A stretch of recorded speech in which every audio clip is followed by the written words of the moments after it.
Joining us now is Reince Priebus. He's the chairman of the Republican National Committee. Reince, thanks very much for joining us. Pretty tough article. You read the article in the Wall Street Journal. He says he wants the RNC to reform election policies. Is the system broken right now? Does it need fixing? It was the same system that put Abraham Lincoln into office. No, I think the system is working, and all the delegates that are bound to the candidates will stay bound to the candidates. No one is losing any bound delegates whatsoever. The convention in Colorado is a convention that took place 4 years ago as well. Over 60,000 people participated starting a month ago, culminating to a state convention. All of the candidates, by the way, participated all along the way for the last month, and no complaints were made.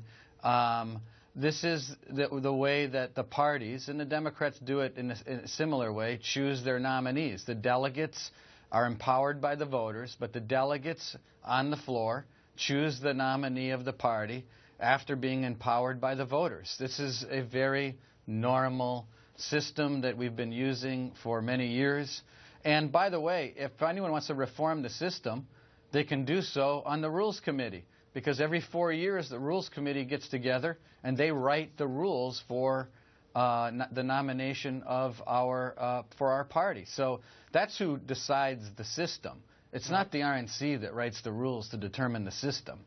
And that Rules Committee meets the week before the Republican convention in Cleveland.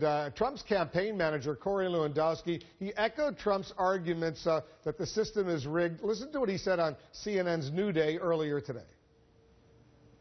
People know what the rules are, but the rules aren't fair, and they should make it so that people can go to the ballot box. If you live in the state of New York or you live in the state of Colorado, you should be able to go to the ballot box, you should be able to vote for the person that you want, and that vote should count. And that person should ultimately, whoever has the most votes, which Donald Trump has by millions, and the most delegates, should be the nominee. You want to respond to Lou?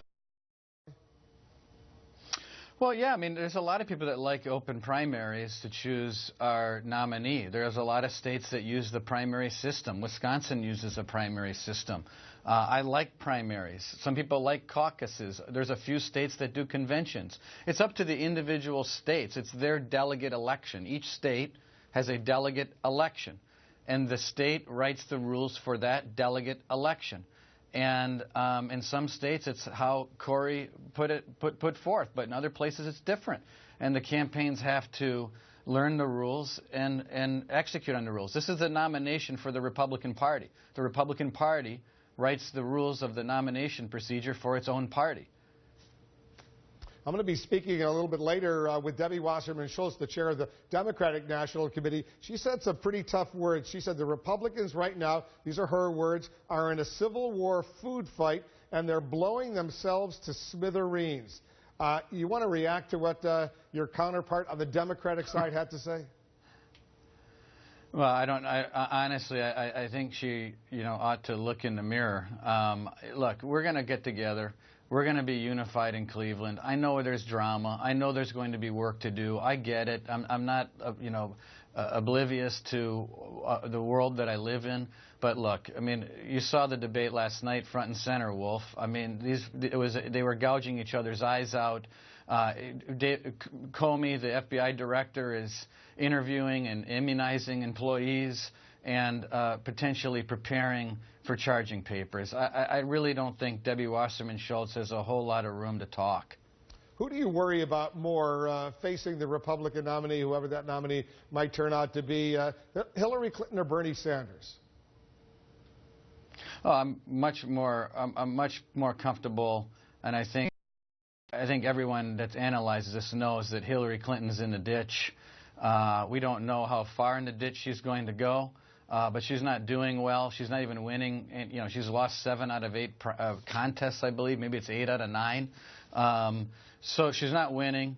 She's not popular. She has a 2 million. Unfortunately for her, she's not likable. Hold on a second, Reince. She has almost 2.5 million more votes right now in all of the contests over Bernie Sanders. She has 1 million more votes than Donald Trump has, and Donald Trump has a lot more, almost 2 million more votes than Ted Cruz. So on the popular vote, well, in more than 30 contests so far, she's doing pretty well.